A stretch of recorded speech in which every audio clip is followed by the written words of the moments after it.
How's it going, man?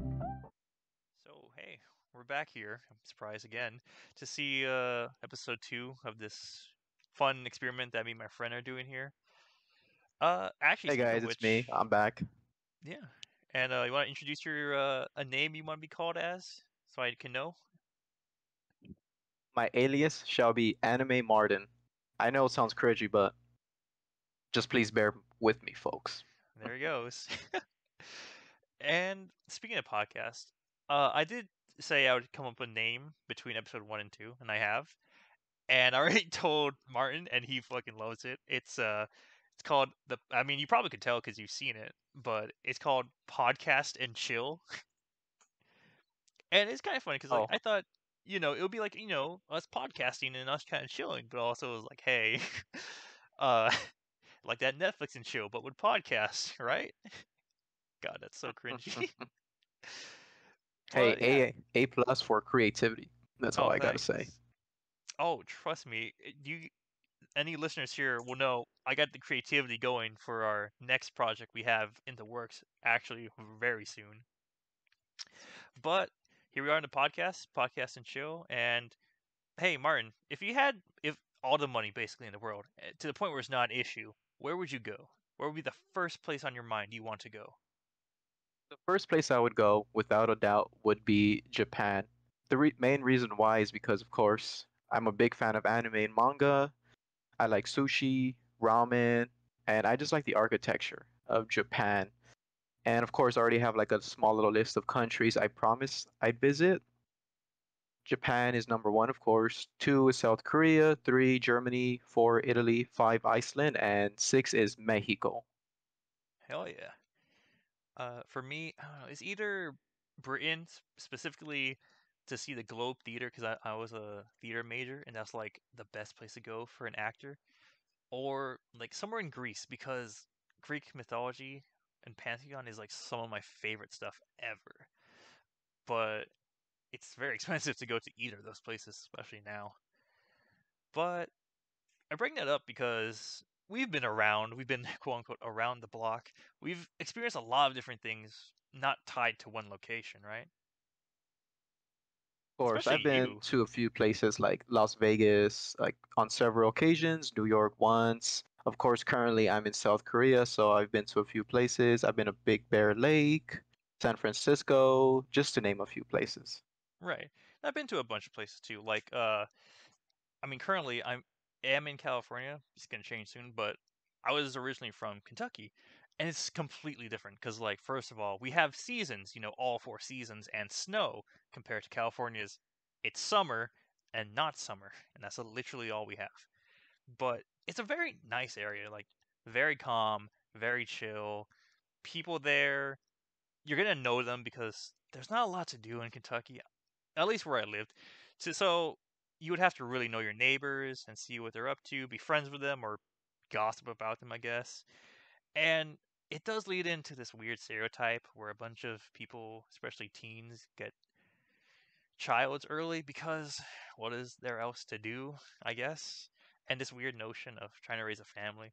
But other than all that stuff, Kentucky's very nice. It's very affordable, very nice, very what's the word I'm looking for? Livable, basically, not like California. Although if you hate Oh snow, no. you're gonna hate living in Kentucky during winter because it snows so much. I think when I was a kid, we had a record of a whole week or two, or at least a week and a half of straight snow days where it snowed so much we couldn't go to school for a week and a half straight, and it was insane. You will never find that here in California, at least in Southern California, probably, maybe Northern. Who knows? And like Big Bear Lake, I know it snows up there, but speaking of California, yes, on top of the high taxes, the fires here in California are just insane. It's gone to the point where now they're naming the fires like after biblical names. That like the mother of all fires are like is just insane how every year the fires keep on getting more and more intense. That reminds me, do you remember in high school they canceled gym because there was a fire so close we could smell the ash? Oh yes, I remember that. Like, I think It's actually we could see the pillar of smoke. It was that close to the school. We could literally see the pillar of smoke, and everyone was like, "Wow, it's kind of more dusty here than usual." And then realized, "Oh yeah, it's ash." So they were like, "All right, PE's closed. Go to the change room and get to your classes because we don't want to pollute your lungs even more." it's, it's wild. yeah. Actually, at my old base back in California, I was evacuated once during because of a fire. It was about 2 years ago when I first got there, and there was a fire happening somewhere around, I believe, San Francisco or Sacramento. I can't remember where exactly. All I know is there was one day where the fire was approaching us. We could see it off in the far distance because I work on a flight line and it's pretty flat. But after work, as I was walking back to my dorm, my supervisor called me like, "Hey, pack a bag. I'm taking you and this other new guy just far away from base." And I was asking, "Where are we going?" He's like, I don't know. I'm just taking you somewhere that's, not on fire because the fire is approaching the base." So, me and my coworker and the new guy were trying to get off base. There's a long line, but then we get a call from our boss or saying, "Hey, I need you to come back and bring those two new guys with you. Just leave them at the dorms," which didn't make sense for us because the whole base was evacuating. And yet, for some reason, they wanted us to go back to base. So we went back to base, and for 4 hours, I was just waiting in my dorm, packing my belongings. And I just see a long stretch of vehicles slowly leaving base while little old me is in my dorm watching them. And I was starting to question, so when is my turn? Because literally the dorms were empty. I was walking around, I found dorms that literally the doors were open, the lights were on, stuff was thrown out. Eventually, fortunately, I got the call saying, "Okay, hey, get off base." Now, I didn't have a car at the time, so I had to hitch a ride with like four other coworkers, and we essentially went to, I believe it was Sacramento, because that was the furthest away from the fire, and it took us 3 hours to find a hotel because literally the entire base went to Sacramento, so all of the hotels were packed. Fortunate enough, we found one, but that story was just, it was a crazy time. That was right when I first got to Travis. You know, there's like this story about on the Titanic. There are a bunch of like lower class people who basically saw the waters flooding the Titanic, but they couldn't do anything because they were barred from leaving. That must have felt somewhat similar to that. We're like, well, the fire might be getting closer and everyone's gone. I'm probably gonna die here. I think the reason why they were having us stay back is because we're essential personnel. I work in the fuels or POL in the Air Force. So essentially, since the base was being evacuated, all of the aircraft had to leave. So they needed fuel, they needed bodies. But I was a trainee, I wasn't certified, I wasn't even allowed to walk into our yard. So I don't know what was the reasoning for having me and all the other new guys who weren't certified hang back. Like, You were but anyways, expendable. it was a fire. They didn't know what they were doing. Probably they were probably more focused on refueling the aircraft. So it's all in the past now. Yeah, you lived. Speaking of Yeah, dangerous situations that we lived from, actually, did you know I almost drowned twice, maybe three times while I was a kid, or slightly you like need to stay away preteen? from water. I know, Just but like it's fun, it's nice, and I should learn how to swim. It's just that I don't know. I have a slight phobia of heights and swimming because of well, because of what happened in Kentucky. Before I almost drowned in Kentucky, they put me in a swimming class, right? It makes sense. You can learn how to swim, even though there's no beaches around me. Learn how to swim. The problem is, I think I was put in the wrong class. Instead of the beginner class, they put me in like the relatively advanced class where it was like, hey, instead of just learning how to float on your first day, you're gonna learn how to jump off a diving board that's about, I don't know, 10 feet high into the water and just hope that the person who's down there in the water will get to you before, you fall to the bottom of the pool and drown. Surprisingly, guess who developed a fear of both heights and deep water after that incident? Huh. Hold up. Wait. So the lesson was you would jump off of a diving board Uh-huh. into a deep pool, and Uh-huh. somebody would come and rescue you? They were in the water already, but say you didn't jump towards them. Guess where you're going? You're going straight to the fucking bottom. That does not make any sense to me. Are you sure you weren't in a like a lifeguard class and you No, were just, there the were practice dummy? God, I wish. The There were other kids who were like, "Yeah, I'm so excited. Let's go up that diving board and jump off." And I was like, I was taking my time on there, and I guess making some of the kids mad because, shockingly, I didn't want to jump into basically what I deemed could kill me. So there I was. Every kid was like taking about like 2 or 3 minutes to just jump off the diving board, and they're like, "Oh, it was so fun." For me, I think it took about, I don't know, 5, 10 minutes to get me hyped up enough to jump off. Because hey, guess what? Guess who was that kid was now traumatized by heights and deep water, and that kept going. There was this is how I could tell that was a very changing moment in my life. No matter how many times that happened, because I kept going back because my parents were like, "Hey, it's swimming. Here you go," even though I was scared completely.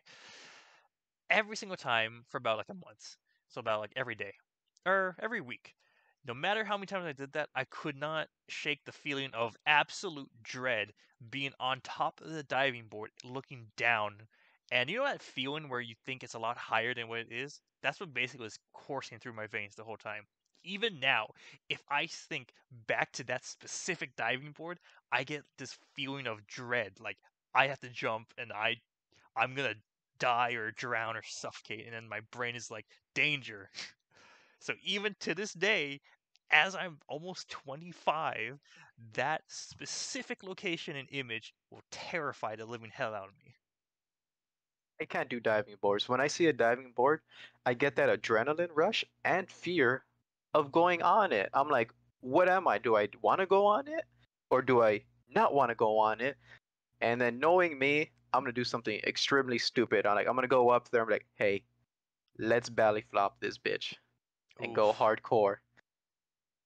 No way. So that's why I just stay away Yeah, from diving boards. Especially if people hype me up. If people that's the hype me worst. up, I'm gonna do it. And that's how you die. Yep. But that's how you also get famous. Yeah.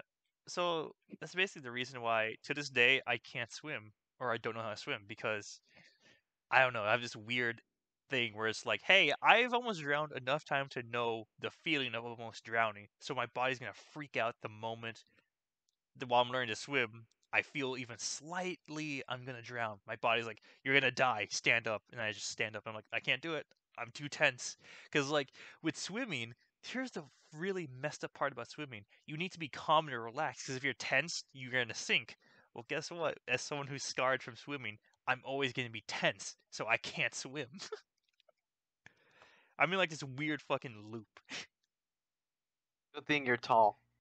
Yeah, to the That's point like I'm. Oh yeah, the audience doesn't know. I'm 6 feet, so in most swimming pools I can just stand up and be fine, but I can't swim because terror and traumatizing kids is not the way to go. And there's like a bunch of stories about like how people said, "Oh yeah, I learned because my dad threw me in a pool and forced me to swim back or I drowned." And I'm like, that can work, but you do realize you're traumatizing people, right? that actually happened to me. Yeah, that's a I very di- common thing. I didn't learn how to swim until I was 14 or 15 years old, but as a kid, I would often go with my tia. What was? Oh my God, I already forgot her name. My That's a tia good Carla's sign. family's husband. Hmm. I would visit, my tia Carla's husband's side of the family in Apple Valley, and they had a swimming pool. However, I didn't know how to swim for the age 14, so I was always on the shallow side doing my own thing. Then one day, my tio's brother noticed, I wasn't swimming with the older kids on the deep side, so when I got out of the pool just to get something to eat or use a restroom, I can't remember which one, he grabbed me and threw me to the deep side in the hopes of teaching me how to swim. That did not work out. I drowned. I panicked because it threw me off. I wasn't expecting it. Right. And my next thing I know, I see my tia Carla panicking, yelling and screaming because she was responsible for me and she didn't want to get in trouble. Imagine explaining that to your sister. Hey, We I know killed your son. you.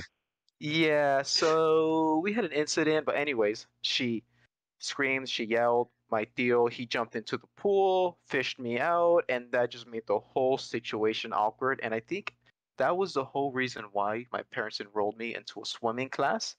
And since then, I've loved swimming. I did swimming in high school. I was part of our high school swim team, but it's Oh been a yeah. fat minute since I've swam, because of Uh, work, yeah. my fat belly says otherwise, and Belly it's shut just hard the to fuck fit up. swimming into my schedule now. How the fuck are you gonna say you But have a fat belly when you're in the military? I'm in the Air Force. Fair. You right. But also, I would love to We're learn how to swim at this point in my life, but I would need to find like a patient person to actually teach me because I have to go through a lot of mental gymnastics to swim at this point. you're gonna need like a swim coach that acts as a Lifeguard. psychiatrist with you, That too. or like a life coach. Yeah, life coach to be like, hey, we're gonna do some training here to help you swim and to get over mental scarring as a child. All right, but here's the funny part. Despite me never learning how to swim, I've been in the pool multiple times, and actually in Kentucky, the next time I almost drowned was me and my friend, right? This is my best friend since we were like 10, right? We've been through together a lot, and like I still talk to him to this day, not as often, but I still talk to him. And I was there. I was gonna spend the night at his house, and while I was there, they're like, "Oh, hey, by the way, we're gonna go to my other friend's house who has a pool. Want to come with?" And I'm like, I'm here. I mean, I can't really say no in this situation, can I? So I go with them, and I'm like, "Oh, this will be fun. We can play some." Actually, here's the thing: they didn't tell me they were gonna use the pool. They're just like, "Oh yeah, they have some video games inside. We could play and just hang around, right?" Before I knew, when we arrived, they were like, "Hey, plans changed. We're going into the pool." And I'm like, "Hey, I mean, cool. The pool is fun, right?" Um, they were swimming, and I was like, "I'm gonna join them."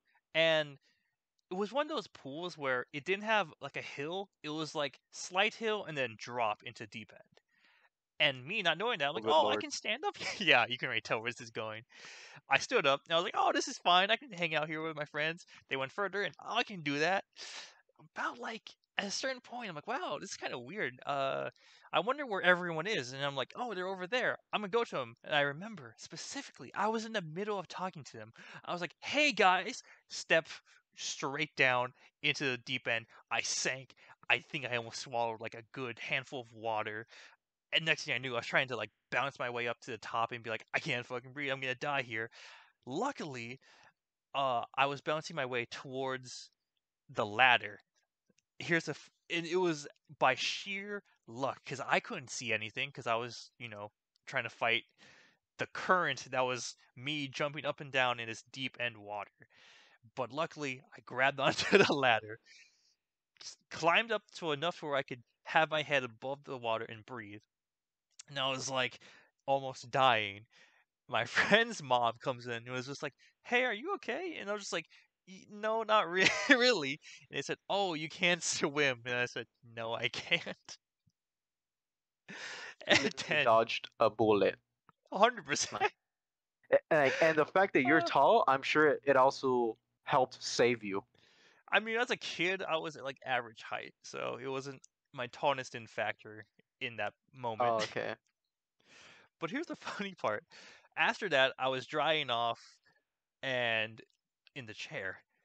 And 5 minutes in, guess what? I was back in the fucking pool. Like Hey, at least you didn't let fear, I stop you from having fun at that time. I guess, but another Like you're, weird part was I already knew the pool edge, so I was like, I'm gonna stay away from there, right? But it was still kind of slippery, so I kind of like slipped, but I didn't slip to the deep end. I stood back up. For some great, fantastic reason, I still have my glasses on. By the way, I wear glasses. I still have my glasses on. When I came back from slipping in the pool, guess what? I didn't have my glasses on. Oh so my goodness. so I was like, "Hey guys, we need to we need to find my glasses, or I'm blind because I'm literally blind without my glasses." So I was like, "We need to find it." My friend was like, "Oh, he thought I was joking." So he was like, "I wonder where they are." And he was just kind of like stomping around, and I was like, "No, seriously, if I don't find these glasses, I can't see shit." And uh, my best friend, who's my childhood friend, the best thing I just realized, I remembered, while I was drowning and trying to bob for water, I remember me asking my friend for help, desperately asking him for help, and he didn't because he thought I was joking. I was gonna pull him under, and I'm like, listen, I don't hold it against you, but after like a good 5 seconds of me doing that, you would assume I'm drowning, right? Instead of me trying to Exactly. do a joke. Yeah. Oh, but yeah. Also, hilarious. This isn't the last time I almost drowned. Oh my God. There's a third time. Yeah, but that was like later on in life, relatively, like a year or two later. But I've almost drowned like 3 or 4 times in my life. It's like every time you just go to a body of water, it's just a recipe for disaster with you. No, not really, because I haven't almost drowned in a while. Hopefully, I'm gonna knock on wood because I don't want that to fucking happen. It's terrifying. It's horrible. It's just an awful time. But that's apparently my relationship with water as a kid is almost drowning and constant fear of drowning and heights. Oh, I bet. Do you have I have a anything fear like of heights too. similar of like almost dying as a kid? Apparently, Not as a kid, minus the drowning yeah, that incident, part. but there was this one time when I was in Texas for training with the Air Force for my career field. Right. Me and my friend, luckily we met at basic training. We hit it off. We both liked anime. We both had the same vibe. So me and him went to the same tech school. Like I said, me and him were towards the end of our school. We were doing like this big old test to be certified on this one vehicle. And like always, we partnered up. I did my thing, passed, so I was his B man, and you know, things went good with him. He was on track to pass. So as he was, getting ready to go inside the vehicle to drive off, he wasn't aware that I was still, putting his stuff away for him because that was my job since he finished. Anyways, he goes in, he disengages, the parking brake, puts the vehicle into drive, and starts moving the vehicle forward while my head is still inside this compartment box. Oh God. And I wasn't aware of it. Next thing I know, I hear, the parking brake disengaged, the vehicle's moving. I'm like, wait, what's going on? Next thing I know, it comes to an abrupt stop. And from right behind me, I hear our instructor saying, if you had gone forward, you could have killed Martin. I'm like, wait, what? Oh my Sad to God. say, my friend, he was held back for a week so he can be retrained and certified for that vehicle. Well, yeah, he almost killed you apparently. Yeah. Oh man. Anyways, I don't hold it against them. He's still I a mean, cool yeah, guy. Accidents happen. We were in training. We all made mistakes, yeah. especially when you're handling, you know, large vehicles. The type of vehicles we drive have a 6,000-gallon tank of jet fuel or a 1,200-gallon tank of diesel on the back. So, you know, safety is a must within our career field, No. but at the same time, there's just so much safety we have to follow. It's just crazy. Right. Also, great news. The dog is barking. It's my neighbor's dog, and it's right next to my window. But anyways, that we've been through a lot as a kids, as well, in our lives in general. But I'm get as I mentioned, I drowned. I almost drowned one more time, right? And I have to build this up because it didn't happen right away, and there was a bunch of different things that happened to it. And this one was great because it was almost I almost drowned in front of a bunch of a whole crowd of people who would not care if I died. But I'll talk about that more, but I want to build up the thing. The reason that this happened, and this wasn't in Kentucky, because in like I think it was like middle school, I was in my school's band. All right, yeah, band kid, whatever, right?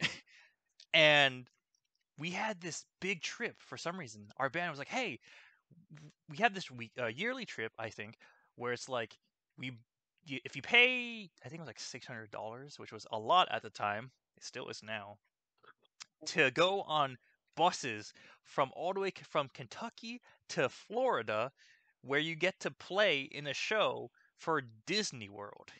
And I was like, "What?" It's like, "Oh yeah, by the way, you get to have the full trip at Disney World too. Like after your show, guess what? You could spend the whole week at Disneyland."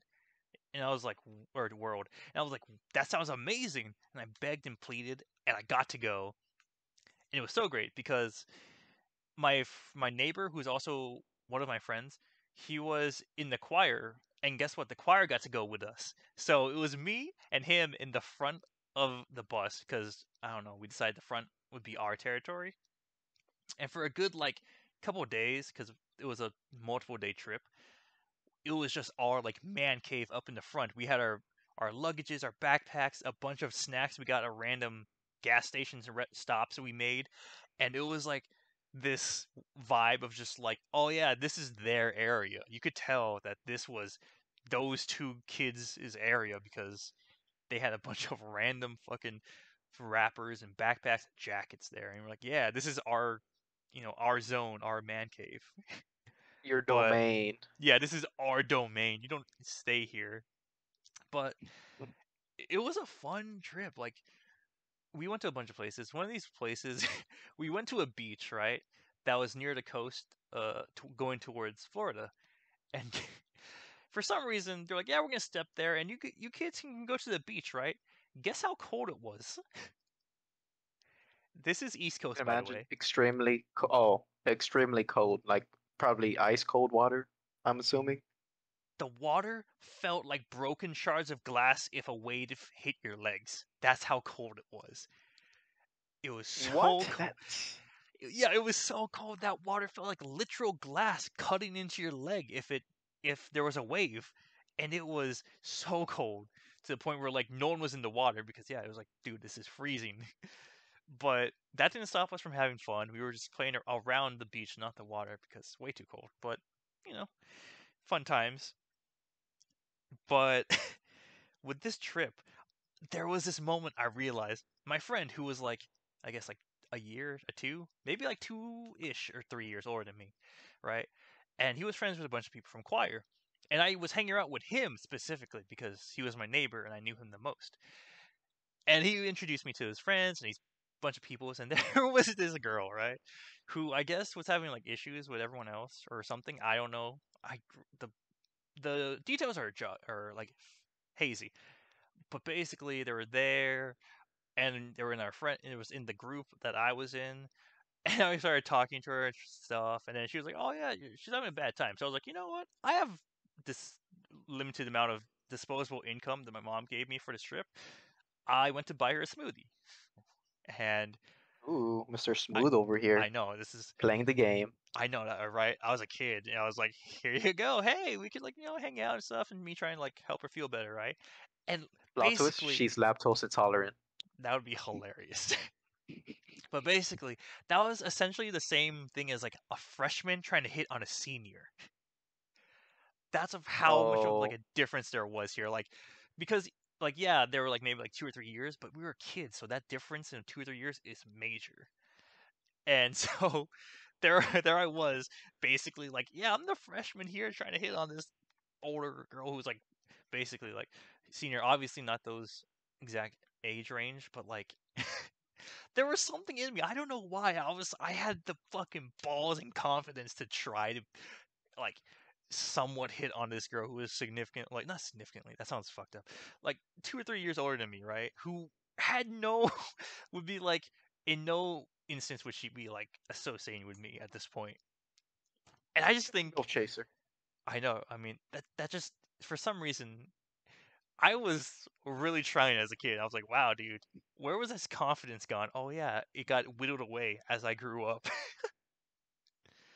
Because can you imagine that? Like 10, 11, 12, or whatever. And like, or like, better yet, yeah, imagine you're a freshman in high school and you're trying to hit on a senior in high school. Can you imagine the amounts of guts and confidence that would take? Exactly. It's like you're using your whole lifetime's worth of confidence, charisma, and luck just for this one moment. Exactly, and I was like 11 or 12, and I was like, I'm so okay with it. I'm ready. I'm gun ho. I'm gonna try for this. And I was like, bro, now to this day, I wouldn't try. Well, first of all, hitting on anyone in general, but especially someone who's older than me, I wouldn't be like, oh, I'm gonna try it. I'd be like, no, I'm too scared or too nervous. Meanwhile, there am I as a kid, fucking trying to spit game at 11. Wild, An early but player in the making at the time. more like that was my only play at the time. But yeah, the rest of the trip was fine. Here's the fine part. Even though we knew we had a show to perform at Disney World, guess how much time practicing we had? Can only assume 1 hour a day. Zero. Zero practice. So it was just a trip essentially. No, we still performed at Disney World, but we didn't practice at all on a bus ride, on in our hotels, before the show, nothing. We just fucking winged it apparently. And that is what it's so Hey, interesting because a bunch of people in my band, especially in the band, were like, "Hey, we don't want to go on this trip because it's just gonna be us practicing and not gonna enjoy our time there."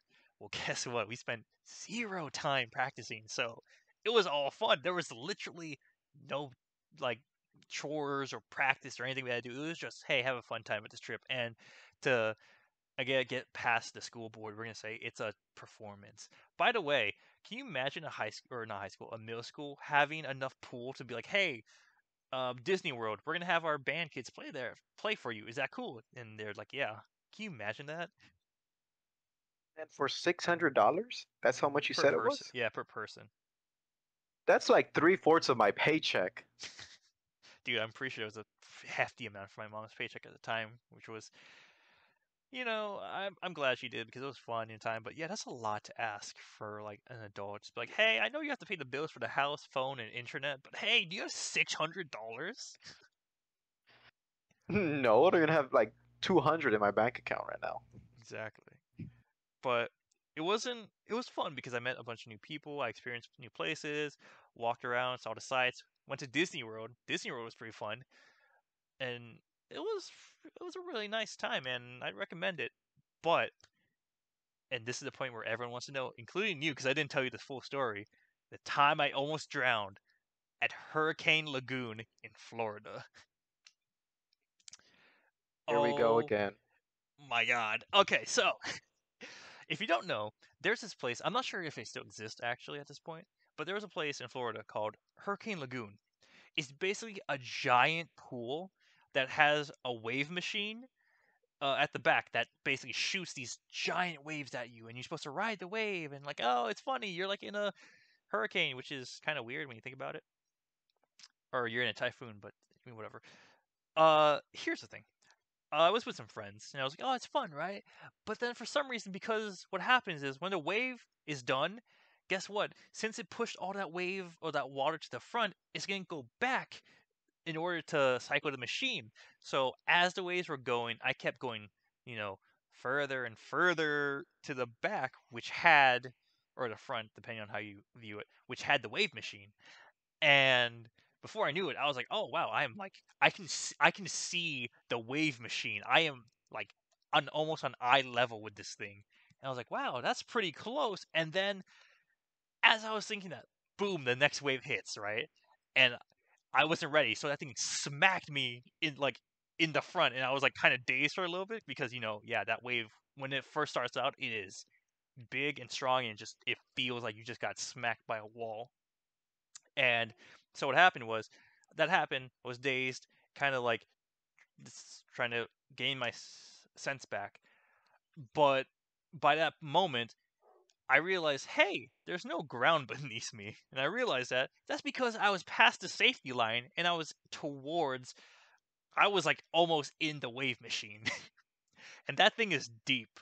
So there I was, again, almost drowning, trying to bounce off the floor of this hurricane before the next wave came in, by the way, before the next wave, or I'd be probably dead, trying to find my way back to the safety where I can actually stand on the ground. And so I couldn't, and I was trying my best. Literally thought I was almost blacking out because it was that much time that I couldn't grab on anything. Luckily, out of some amazing luck, I like managed to grip onto like this like ledge relatively higher up, past the water, right? And I managed to pull myself like relatively up because there was no ground. There was just this ledge. So I managed to get on the like hold onto the ledge, and I was like, okay, I think I'm good. But I don't want to go back into the water because guess what? I drowned. So I climbed. I like shimmied my way across. You know, like in those like climbing video games you see, they climb along the edges but not really getting on top of the ledge. That was me. I was like shimmying, trying to do like Assassin's Creed-esque thing for survival. Uh, as soon as I left the ledge into safety and I was trying to catch my breath, I hear this fucking adult dude say, "Hey, you're not supposed to climb on the ledge." Okay, asshole. What were you gonna do then? Like, And does it's he so not see a kid drowning over here fighting for dear life? Like, and that's why I said I guarantee if I died in that fucking wave machine, no one would give a fuck until they realized I was dead. No one would be like, "Oh, hey, there's this person drowning, we should help him." No one gave a fuck if I died that day. They were more worried, hey, you can't climb on that ledge because, you might break it or injure yourself. And I was like, I was almost dying anyway, so I don't think that would be a problem now, would it? of course, it's like imagine if somebody else is drowning. Like, hey, buddy, you're not allowed to drown, so stop that. Learn how to swim on the spot. And it's so funny to me now because I lived through that experience. But it's so fucking funny that this dude probably saw me drown, almost drown, and cling to that ledge and shimmy my way back. Be like, hey, you're not supposed to do that. And I'm like, no, really? I didn't know. Thanks for the warning, asshole. And to close off this story, the best thing that happened was after that happened, I was gonna say something. I'm like, yeah, you know what, whatever, yeah, because I was like more worried about trying to catch my breath and almost died. The next wave fucking shot out of that machine like a fucking bat out of hell. It was ready to go, and as I was there, I was like, okay, I can kind of get my breath. I felt something hard hit the back of my head, like a foot or something. Someone knocked into me as the wave was going and almost knocked me the fuck out into the water. Meaning I would have drowned regardless because someone was like, "Yeah, someone's there. I'm just gonna like go into it and like not worry about." I kicked a kid in the back of the head and almost caused him to pass out. All I gotta say is you have great fight or flight instincts, okay? You know, just the fact that all of this happened to you, not once, not twice, but three times, you almost drowned. That's crazy, you know. I But mean, I'm yeah. amazed at your fight or flight responses. Is that what you called that? I would call that sheer luck. I used all my luck on these specific moments when I needed it the most, apparently. And so And let's hope it doesn't happen again. hopefully, I mean, I should really learn how to swim, but yeah. Also, here's the funny part. One last thing about Typhoon Lagoon. After that happened, and I got hit in the back of the head so hard I almost blacked out, the person was like, "Oh, hey, sorry about that," and left. They literally went to a different section of the pool. Okay, so not even gonna check on the kid that you almost hit or you actually almost drowned? Yeah, there was like, "No, hey, my bad, leave," and I was just like, "Yeah, okay," and I think. I think after that, I kind of left the pool, and I'm pretty sure I cried a little bit because I almost died twice in a single hour, and I can only imagine how your parents reacted when you told them about that when you got back. I never told them. Oh, I never told them I almost good died. idea. Obviously, I'm not gonna tell my mom, hey, especially the moment of, hey, I know, you have a lot going on, but guess what? As 11 or 12, I almost died twice in a single day on this trip you spent $600 on. At least it'll be a trip you'll never forget. No, trust me, I don't forget that moment because because I almost died and no one would have cared. They were more worried about the ledge than the kid almost dying. I hope that place, Oh, shut down, I don't know. or at least Here's it hired competent people. I hope so, because if I also remember correctly, I believe I was directly beneath the lifeguard tower, Okay, and yeah, did nothing. exactly. Probably Oh, just too focused on like checking people out, or they're yeah, probably asleep. that too. But that's my moment. That's my time. But other than physical trauma, I've been through lots of mentally as well because Kentucky, and I don't consider Florida because I was only there to visit. Kentucky is very sheltered, very calm, very, yeah, sheltered. Very, you're not going to experience a lot of things. You're not going to, quote unquote, build character through mental trauma other than me almost drowning for the first time. That happened when I moved to New Jersey. New Jersey, I have a love and hate relationship with New Jersey because it helped me grow. Yes, I experienced new things. Yeah, it was interesting. Yeah, it was some of the darkest times of my life, though. And I say this because it's a culture shock. The most you hear about when you're in Kentucky, be like, oh, yeah, this dude got his girlfriend pregnant. Or, hey, this person, got hurt on their bike. No, in New Jersey, I knew kids in literal gangs. I knew girls who were literally just having sex with, you know, other students at complete, utter randomness, except for me, because I don't know why. But basically, it was the biggest shock to my system ever, because not only were there people who were doing stuff I'd never seen before, never done before, but you have to also realize in Kentucky, especially where I live, it was like 99% white, right? To the point where I grew up, I was like, oh yeah, there's nothing much difference. And when I saw someone who wasn't white, I was like, wow, that's unique, right, guys?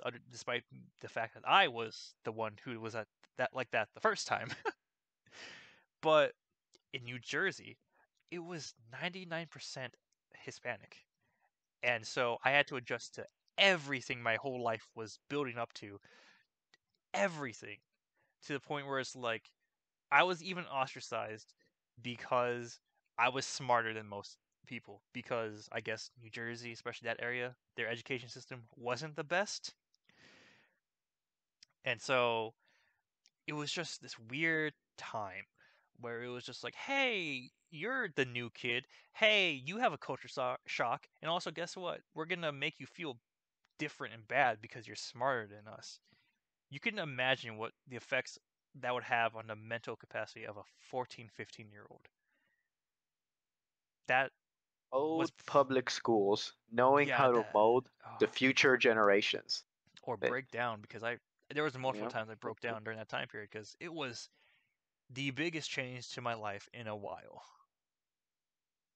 But I mean, it was, you know, the good part. Don't get me wrong, the good parts were good. Like we were within a bus ride to like Manhattan, so we could see all of Manhattan, see all the wonderful, cool things, the shows on the street, the authentic Italian pizzas. I say Italian pizzas, but Italian American pizzas, and so many different sites and explorations that it was good, it was fun, it was really fun.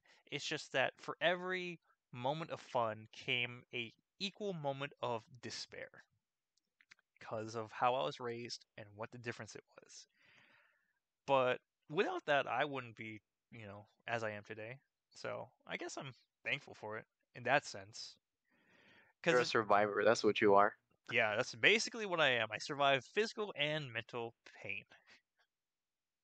But New Jersey also taught me how to be humble and how not to be too egotistical. Because, sorry, that was my phone. If you heard that, I should put that on 1 second on silent. Okay, so what happened was like I said, I was the smartest person apparently because the science teacher was like, "Hey, everyone is getting like B's or C's." I was getting straight A pluses, not 90s, 100% on every test and everything he gave out. So it's like, wow, this kid is really smart. So he basically made me like a teacher's assistant before that was a thing. And if you guys don't know, TAs are basically, yeah, they help teachers grade papers and all that stuff, and they basically have a free pass to do a lot of stuff most people can't. Well, he made me a TA, and I was like, oh, this is cool. He even was like, hey, on this test or a quiz, he's like, on this quiz, I'm gonna let you pass while giving you a test because I already know you already know this, so can you just help me grade these papers? And I was like, yo, that's the easiest thing ever, right? Oh, I can hear that echo. Yeah, you good? I thought I could hear my Okay. echo on your side. No. Okay, but so there it was, right? Sitting basically in a lap of luxury. All I had to do was make sure I had good grades, good enough grades to warrant him placing all his trust in me, right? Well, I was like 14, 15. If you give that much leeway and like I guess like less of like agency to a 14, 15-year-old, they're going to slip up fast. And guess what I did? I fucking bombed the next test he gave. Like almost zero. Because I was like, yeah, I'm hot shit. Yeah, I don't need to study. This teacher has confidence in me. I don't need to study. Zero. Oh no. And then Hey. the teacher was like, it's like, oh, it's fine because a lot of the kids were rowdy. So it's like, oh, it might be just because they're rowdy, right? So he moved me to a different section. Next test, barely passed, like a C plus B minus. And he was like, Hey, that's my crowd right there. B's and C's. hey. But then he was like, Thanks for the shout okay, out. no problem. He was like, okay, something's up here. And he didn't make me his TA anymore and just treated me like the general crowd because I fucked up my chance to be like, hey, yeah, I'm the TA. I can do whatever I want because obviously at that young of an age, and I didn't have this much of like, to me it was like all badassness. If I didn't have that amount before, so just giving me that, guess what, of course I'm gonna fuck up. I don't know what to do in that situation. You gave me too much power to the point where like, Power yeah, you went to your head. yeah, basically, yeah, to the point where like, yeah, obviously I'm gonna fail. I'm not gonna try because you already think I can do everything and you pass me regardless. So like, what am I gonna do in that situation? But I was actually a TA too. It you were? was in my senior year of high school. It was for my algebra teacher. I just did it just so I wouldn't have to take what was it called? Statistics. I'm not a math guy. So, Oh yeah. and plus I was already, in my final year of high school, so I just asked the next door algebra teacher, "Hey, can I just be your TA?" And I was her student back in freshman and sophomore year. So she said yes, and literally that entire time I did nothing. At most, I just stapled papers and helped grade test. I may or may not have given, some of the students some extra points on their test, like, oh Wow. my God, this dude's gonna fail. Extra 3 points. D minus, you're welcome, buddy. Wow, what an ultimate friend right there. What a bro moment. And I thought I was gonna take a I dark never got turn. caught. Of course No. not. I was Oh like, I got you. I was yeah, there, everyone. C you were plus student to the rescue. you're the C plus student to the rescue. What a mad lad. But hey, speaking of mental and physical traumas, you had some too, right? Like, you want to talk about how your trips back to America on leave usually ended in disaster? Yes, and just like your case with, drowning, there's not one, there's not two, there's three. So the most recent one, it wasn't involving me, but it involved our like a year ago when I went back home on leave to see my family. We went to Big Bear Lake. Right. And we took a boat ride around the lake. We stood inside of a house, like it was 3 stories that was connected to the lake, which was awesome. It was nice waking up for a few days with a nice view of the lake. Anyways, one of the activities we did was zip lining. And before me and my parents, we went there years prior with the same company. We enjoyed zip lining, so we figured, hey, let's do it again with the whole family because like 15 through 20 people came. Mhm. since I was back home. My cousins wanted to see me, my aunts and uncles, because I only come home once or twice a year. So when we got to the zip lining place, we signed the paperwork, we got into the vehicles because the zip lining itself was on top of a hill. In order to get up there, we had to go on these off-terrain vehicles. Right. So I was in the second group. The first group, which was ahead of us, had my dad, my three little cousins, my two of my tias, one of their boyfriend, and two of my older cousins.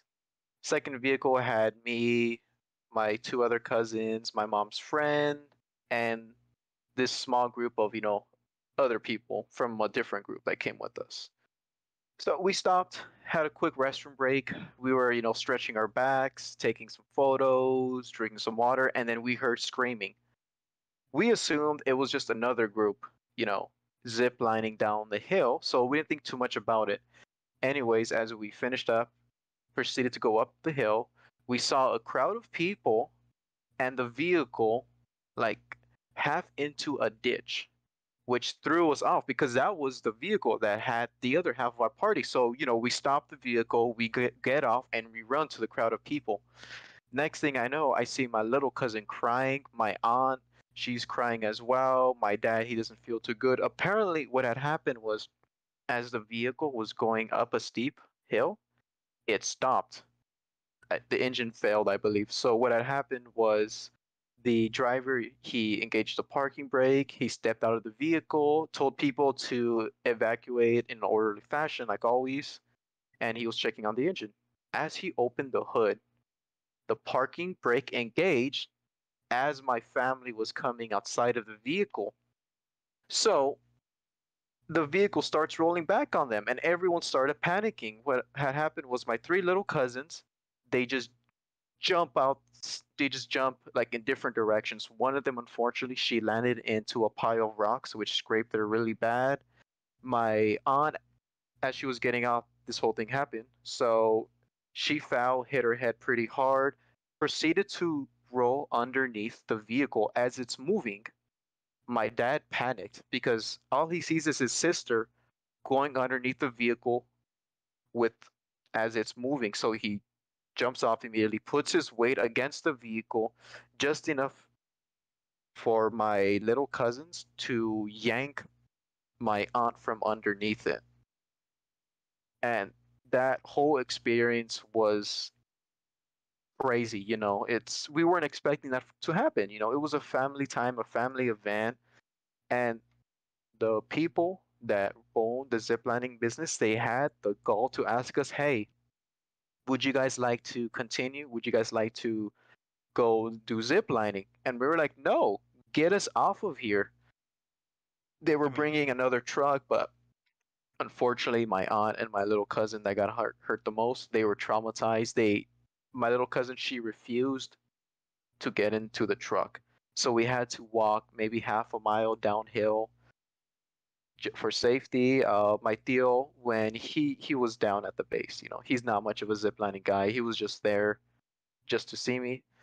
When he was told about what had happened by the people that worked, he got into the truck and started to drive up the hill in a truck that's not all terrain. He didn't care because all he knows is his wife and his daughter were in an accident.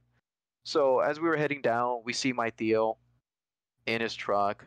They take my little cousin, my aunt, the people, the women and children. So it was just me, my dad, my male cousins. We were just walking down, not like barely grasping what had happened. The fact that we almost lost people today. And so last time I checked, my family, they're like bringing a case against the ziplining company. And that just, it didn't ruin the vibe or the atmosphere of the trip, but it definitely made that day very awkward. Not awkward. Everybody was just tense. People weren't themselves. People were scared. People were crying, which I don't blame them. And to this day, I still feel bad for my aunt, my little cousins. well, yeah. But I'll still go to Big Bear. I'm just not gonna do zip lining. No more zip lining with that company. Okay, well, yeah, specifically that company. Yeah, and I hope they close because I was pissed off. Well, yeah, rightfully I so. came home to spend time with my family, and this company almost, you know, almost killed them. I know it's intense, but the fact of the matter is that was one hell of a moment. And I also learned that the driver, he was a pencil and paper pusher. He wasn't a driver. He wasn't even supposed to be driving vehicles. They just weren't expecting a large group of people to come in that day, even though we had a reservation. So they knew beforehand. Dang, But that they only is had one driver, so they pulled somebody that worked like in the admin section to drive us. So the dude probably didn't know what he was doing. He forgot the one and most important thing when you park a vehicle on a slope, which is putting a chalk underneath your vehicle just in case. He disregarded that, which pissed me off because with the type of vehicles I drive, they're humongous. So we always use a chalk. It's common sense. If you're driving a large frame vehicle, especially parking it on a steep hill, put a chalk. Just don't put the parking brake. But anyways, it's all in the past. I'm just thankful my family, survives, even though some people got some scrapes and bruises, maybe some mental trauma, but like I said, all in the past. And now this just reminded me of another time yeah. of a close call, but this time involving me when I first went to Las Vegas. Oh, oh Uh, no. yeah, it's that story, dude. So, Oof. I turned 21 a few years ago. My Right. Theo, he loves going to Las Vegas. He likes the nightlife.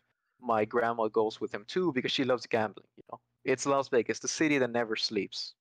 The city of Where sin. people go to win, mostly lose thousands of dollars. But anyways, they invited me. At first, I was like, I don't want to go. Las Vegas isn't really my thing. My parents told me, go, you don't know, you may enjoy it. You said you may want to join the military at that time, so just go for it. This was when I was 21, like a year or two before I enlisted with the Air Force. Anyways, I go to Las Vegas. I have the time of my life. I saw the fantasy show at the Luxor Hotel, which I highly recommend to everyone. It's basically exotic dancers performing on a stage for you, but they use acrobatics. They get the crowd involved. I remember this one time they picked this one dude in the front and they had him, dance for his wife. It was hilarious. It was this nice elderly couple. They picked up the wife, they put her on a chair on the stage, then they pick up the husband and they have him dance and strip for the wife, Oh which my god. I hope they enjoyed themselves. Everybody was enjoying themselves. Uh, you know. And anyways, after that show, I went to the casinos. It was maybe 10, 11 o'clock. I had a few drinks. This was the first time I drank. So I did not know how to pace myself. I was downing, you know, Bud Light or Coors Light as if it was root beer. After a few, beers and an hour or two in the casino, I was like, you know what? I have not seen Las Vegas at night. So without calling my grandma or my tío or even my tía, I got up from the chair, ran out the front door without a care in the world. I fell down in the middle of the street, okay? Half buzzed, or actually, I was gone at this point. Obviously, I ran outside of the hotel without telling anyone. Nobody knew where I was. So imagine me just lying on the concrete, looking up at the sky. 5 people come up to me. They're like, "Hey, are you okay? Do you need us to call someone for you?" I'm like, "The light, the light. I'm going to the light." The reason why I say that was because we were staying at the Pyramid Hotel. I think it's called the Luxor Hotel. Yep. I believe so. So, and at night, since it's pyramid shaped, the tip of the hotel, it emits a bright light into the sky. So I was using that as my reference point. Anyways, as these people try to pick me up, I panicked, because I was drunk. I don't know what was going on. So I got up and I started running again. And they didn't give chase to me.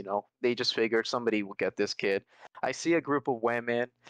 For some reason, I gained the confidence. Call it liquor courage because it was. Said, hey, I think you two are cute. I could tell they were visitors from abroad because they spoke a language I I never heard. I don't know. I think it was Korean, Japanese. They were Asian. Anyways, I continued to run in between the streets, jumping up like an idiot without a care in the world. I fall again. This time I roll underneath a concrete bench. And as I gain myself, I look up and I see a family just staring at me, trying to figure out what is this dude doing? Why was he running and just fall and roll underneath this bench? I panicked. I said hi to them for some reason. I don't know. I don't know what to do in that situation. So I get up, start running again, run into a hotel, clinging to the wall because I was already losing my balance. I was hurt. I came up to some security, said, hey, how do I get back to my hotel? I told them I was at the Luxor Hotel. They're like, okay, just go out this door, go straight, and you'll hit the parking lot. I go out, just start walking, minding my own business. I trip on myself. And trip on myself, got hurt a bit, picked myself up, and just proceeded to walk again. Got to my hotel, got to my own room, opened the front door. It was like 1 or 2 in the morning. And so my Theo and my grandma asked me, hey, where have you been? I was like, oh, yeah, so this and this happened. I fell down 3 times. I was running around the strip. I was getting ready to be yelled at, but they're like, oh, okay, you're good. You learned your lesson. All in the past. Just don't do it again. I was like, bet. But at that time, I didn't really think too much about it. But now, a few years later, I'm like, I had quite a few close calls because one, nobody knew where I was. Two, my phone was dead because, Oh, like an that's idiot, right. for the first half of this whole situation, I was recording myself running and jumping. I have the video on my old phone. I think I have to show it to you sometime, or I don't know if I Oh, did. But dude, I need to anyways, see that video. I need to see it so bad. anyways, yeah, I told myself there were so many instances where I could have been easily abducted or robbed, Definitely, especially and because it's Vegas. somehow I eluded all of that. I didn't get robbed, hurt. I did get hurt. If anything, people were trying to help me, but I was just thinking all it took was for someone, it could have to come up to me and say, "Oh, hey, sorry for my cousin," and then they could have easily dragged me off. Yeah, definitely. But you know, Oh, live and learn. dude, you never Definitely, told I've, me I've. you recorded that. It's hard to bring up, and plus, it's pretty embarrassing. But it's funny because one of the parts I did record was when I was on the ground, saying the light, I need to go there. And then you see a group of people come around me saying, hey, are you okay? So that's one of the funnier moments of the video. I'll show it to you next time I'm back home. Why? Why? It Wait, hold on, hold is. on. Why were you recording yourself on the ground already, saying the light, the light? So what I did was hit record and I Right. put my phone in my shirt pocket. So it was right Oh, there the entire time. I I record like a see. good 30, 40 minutes until my phone died.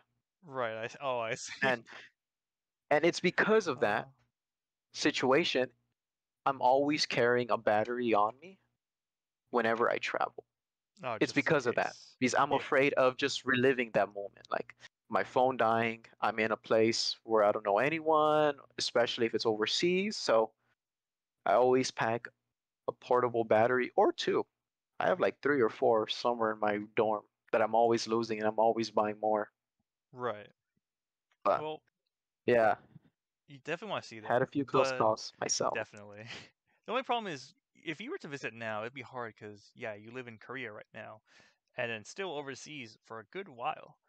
And let me tell you, plane rides suck because I recently went to the Philippines for like a month, right? And let me tell you, that airplane trip sucked. It sucked. It was 14 hours, and I was so stressed because I haven't been on an airplane for like, I don't know, a good 10, no, like 6 years. And so there, and I, for those who don't know, I get very claustrophobic in an airplane because I don't like the feeling of not being able to move my legs. Like if you hold my legs, that's when I start to freak out because I don't know why. I guess because I'm tall, I need to move my legs. If I can't, my body feels like I'm constricted. But for a good 14 hours, couldn't do anything. Couldn't. I was so stressed and nervous. I didn't use the restroom for 14 hours, despite me still drinking water the whole time. What? You I could held it in for 14 hours. I couldn't go because I went up to the bathroom. I walked there, but I couldn't go because I was so stressed and in a new environment. My body was like, "No, if you do this, you're vulnerable. Don't do this." And I was like, "Oh, okay." So I didn't go the entire time. Wild. And also, here's another thing about that. I was trying to do some. I was getting ready for the Philippines on the plane because I already knew I was gonna do eat a lot there because it's what you do in the Philippines or any trip.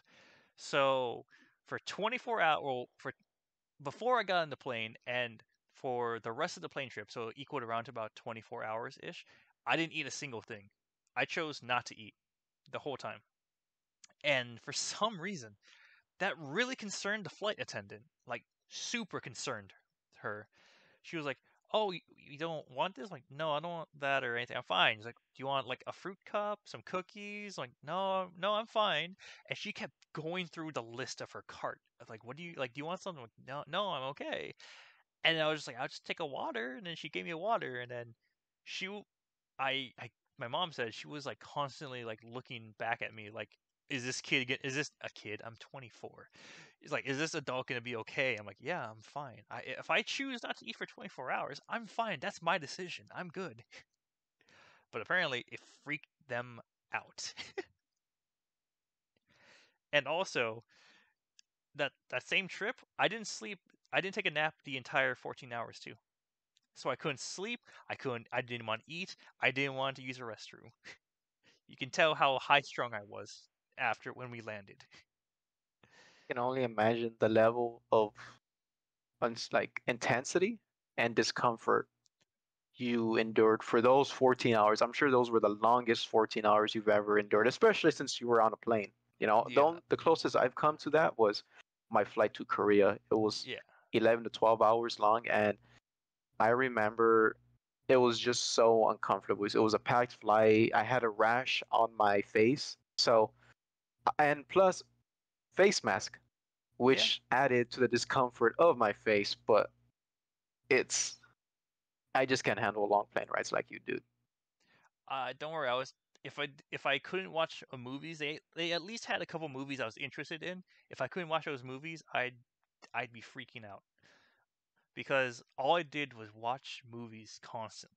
My mom said after we landed, my eyes were so bloodshot red because I'd refused to sleep because my body was like, "No, if you fall asleep, you're gonna die here." It's like one of those like fight or flight instincts where your body's like, if you let your guard down here, it could result in your death. And I'm like, I don't see how that could, but okay. So that's the whole reason I couldn't do that. But oh my gosh, the rest of the trip to the Philippines, so much better. It was probably one of the most fun times I had in a while, going outside the Nice. country. How long were you there? Yeah, like a good month, at least a month. Because here, get this: if you spend more than 1 month in the Philippines, you have to apply for a visa, which costs money out of your pocket. Ooh. And I think I told you this too. Before you could board the plane, you had to pay insurance to the Filipino government, which is basically an extortion. Like if I you remember didn't you pay, telling me that. yeah, if you didn't pay this insurance, you could not board the plane, even if you pay for your ticket. It's wild. Good It's to know, man. stupid. It's like 115 per person. It fucking sucks. Oh my God. Dude, thank you for telling me because, like you know, I'm going to the Philippines in January with my friend from my old base and to see my girlfriend in the Philippines. So thank you for telling me this. Now I got to re-budget my whole Okay. life just to account for that Looks like insurance, you. which is probably a scam. Oh, 110%. Even the people in the Philippines said they're doing this because they want to recoup the money they lost from closing their borders since the pandemic. So they're trying to milk as much money as possible to rebuild themselves, quote unquote, rebuild themselves, Great. because But the Philippines is openly corrupt. It is almost comical how open they are about it, and it's wild to me. But I gotta tell you, when we landed, right, it was nighttime. It was all done. My my uncle, who I basically met for the first time, he was so nice. He was so chill. He was like, "Oh yeah, you can only eat chicken because, again, something about me, I can't eat raw. I can't eat red meat or fish or any seafood. I can only eat chicken for protein, basically." And so he was like, "Oh, you only eat chicken, right?" And he was like, "Yeah." He's like, "Oh, okay. Well, near our place, and I mean near the place, there's like the best chicken I've ever had in my life. And it's like rotisserie or something, but it's so good." And he's like, "Oh yeah, we're gonna get that for you." I'm like, "Oh, wait, really?" He's like, "Yeah." And I was like, "It's like 11 o'clock at night, but sure." He's like, "Yeah, no, this place is open 24 hours," which it is open 24 hours. He goes there, he picks it up, he gets me like a small whole chicken. And I was like, "Wow." That was like awesome and stuff, and I was like, "Oh, like, here you go." I was like, "Oh, we're gonna have this for the whole family, right?" He's like, "No, they don't want to eat the chicken, and they want to eat something else. So here, this whole half, like I would say, like half pound, maybe a pound of just full chicken is yours, right?" And I was like, "Wow, that's really cool, right?" And I don't know if it was because it is like some of the best chicken. Like it's so moist, it's moist, has a little bit of sweetness, but it's still very savory. I don't know if it was the taste or the fact that I didn't eat for 24 hours. The moment I took a bite of that chicken, I was like, "I'm gonna finish this chicken, and no one's gonna stop me," because it was tasted so good, and I was so hungry that my body was like, "No, if this is, like those scenes when you like lions eat, they kind of like eat the food and they try to force everyone back." That was essentially me, because I was like, my body reverted back to primal instincts. It was that like good. for it was in that moment Yeah, and when the remind animal me within you came out. exactly. Remind me after this episode. I will type the name of the chicken place so you can try it. It's amazing. Nice. Also, hilarious enough, Appreciate it. that the name of that chicken place is also the name of a bus, like a bus company. Weird, Must be a right? subsidiary. Definitely. But it was fun. I saw family members for the first time there. I went to beaches. I may have another, not an instance, but I could have. I put myself in danger for fun at a beach. I say Dude, this. come on. I Have know, you I not know. learned? Listen. It was fun, and I trusted them. So what happened was they were like, "Hey, one of our, I guess, my cousins or my mom's sister-in-law or something like that. We have a big extended family, but one of my family, we went to a beach, and there I was with her kid and her nephews, and she was like, "Oh, hey, I'm gonna pay for jet ski time for everyone." And I was like, "Jet skis?" I was like, "Oh, that sounds fun. That sounds cool." And it was me. At first, it was me and one of her nephews. And me and him were like having a fun time, and then it was me, her nephew, and her son, and we were also having a fun time. But the thing about it is, when I say jet ski, I mean we went pretty far out into the ocean. Where if we tipped that jet ski, even though I had a life vest, I would probably not swim back to the surface. It was that deep, and they had turns. It was like a lap around like two buoys, right? The thing is, especially the first time, me and him were just like, "Oh, it'll be fun, right?" So, all right, Chris, when you take a turn, what do you do? When you take a turn on any type of vehicle, what do you do? So when I'm turning with the vehicles at work, I make sure I have a wide enough turn and that I'm aware of my surroundings. Don't be an idiot and hit the gas without a care in the world. Because that's just a recipe for disaster, in my opinion. We hit the turn at full speed Dude, multiple times. So, oh my god, dude. so imagine Sorry. a jet ski out of the ocean, and we just hit that we hit so so fast that we both thought, I think we just drifted and like skipped in the water for a little bit, Yeah. and it At was this point, so fun. we need to change the name of this video from to traveling and near life and death experiences. That's what I'm getting now, Specifically because we just for have so many stories of just, life or death I experiences as we've but traveled. but the thing is, it's mostly me and it's mostly water. So another alternative Y- episode to this another title to this episode would be Desmond's constant water deaths, because that's basically what it felt like. But Agreed. I mean, yeah. Yeah. But I mean, other than that, it was a fun time. We saw a bunch of places. We saw a bunch of things. Uh, it was a fun time. The beaches were cool. I had some cool pictures, and I learned in the Philippines it is very different to the point where it's like, hey, Filipino culture is a lot different and more focused on like social media. Because like, for example, not every waiter you go to for a restaurant here in America is gonna be like, "Hey, you want a picture of you and your family or you and the food here with your family?" Right? That's just not a thing we do. In the Philippines, as soon as you get your food, the waiter is like, "Do you want a picture with your family around the food in our restaurant?" And I was like, That's just your common thing that you go to for the first thing." And they're like, "Yeah." And I was like, "Oh, interesting. That's cool." So I have a bunch of pictures of me, the food we tried there, me with my cousins near the food, and it was this weird experience of like, if you don't take pictures in the Philippines, you're seen as the outlier. Like those type of people are like, "Wow, you're weird for not taking pictures." And I was like, "This is like it's completely different to what I'm used to here in America." Because here in America, you take pictures of anything, and the people who live there are immediately going to be like, "Those people are tourists. Stay away from them." Here, they're like, "Yeah, go for it. Do it. You want me to take a picture for you? I will do that." It's like, what? What's happening here? Talk about a culture shock. It is, but it was still amazing and fun. The driving also doesn't. The driving rules don't exist there. That's hilarious. Like they have the rules are suggestions. You can do basically what you want there. Open to interpretation at your own Basically. will. Yeah, basically. But man, that was interesting. Also, I Uh, just realized we might not be able to finish since this topic was such a broad topic. We might have to do a part two of this because we're already running up to like an hour, over an hour, and I still have another topic I want to talk about, which is basically our time here in California, your trips to like how Korea is like, all the other places, and especially when you're talking California, I want to talk about how basically how we met, how this whole thing started. But we our might have to do that origin for another. story. Yeah, the origin story. We have to first of all make sure we get those details slightly edited because high school was an interesting time for both of us. It was. But It really was. yeah, that's all we're gonna say for now.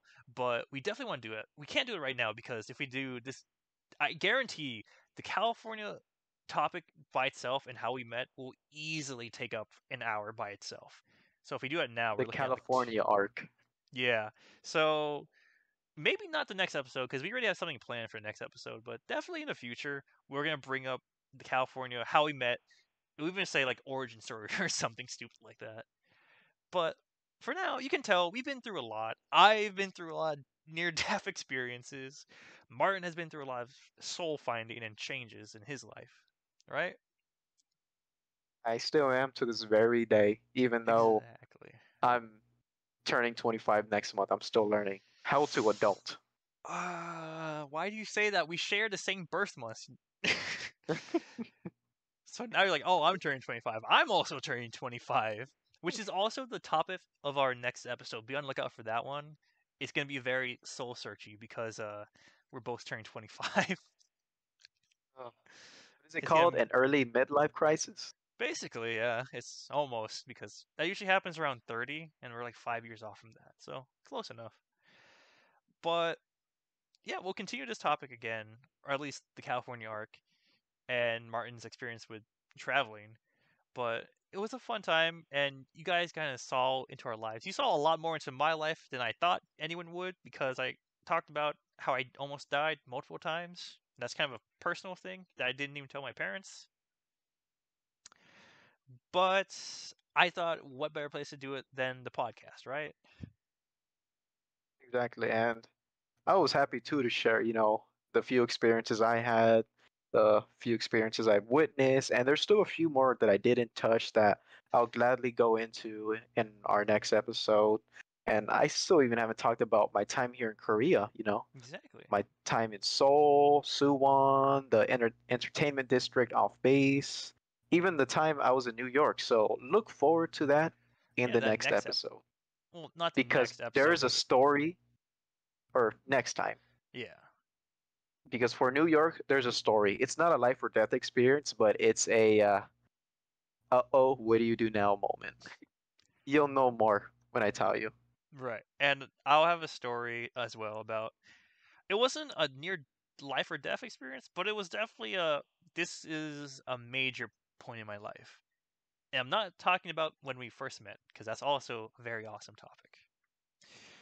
But other than that, it was very interesting, and it's just the whole time you realize and you look back on these moments, you're like, wow, we really changed, or very not changed, but more like we've been through so much in our separate, even in our just separate lives. We've been through so much that at this point, like when we move forward, hopefully it'll be as interesting, maybe less dangerous, but as interesting. You know? Yes. Like more aware of our surroundings and what to do and what not to do. Like Right. know our limits. Exactly.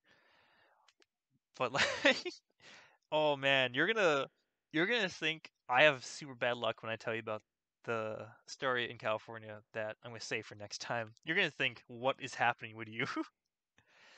But we'll save that for next time. Thank you, our listeners, how many you are.